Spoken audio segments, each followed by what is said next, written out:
मुझे ले चल दे दूर यहाँ से, जहाँ ख्वाबों की दुनिया हो, जहाँ हर लफ्ज़ मोहब्बत हो, जहाँ कोई गम न पराना हो।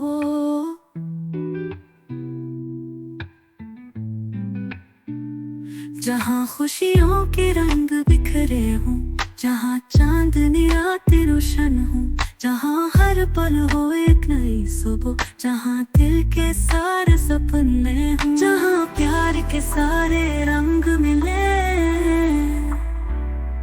जहाँ कोई न प्यार का दुश्मन हो।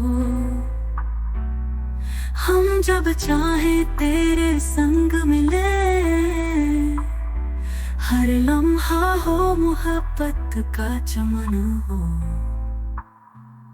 जहाँ रास्ते हों सहाने से, जहाँ सागर की लहरें गाएं, जहाँ चुपके से हम मिल जाएं, जहाँ दिल की बातें सुनाएं, जहाँ तुम हो और मैं साथ हूँ, जहाँ हर दीवार गिराए हम, जहाँ सब ख्वाब सजाए हम, जहाँ जन्नत सी दुनिया पाए हम, जहाँ प्यार के सारे रंग मिले,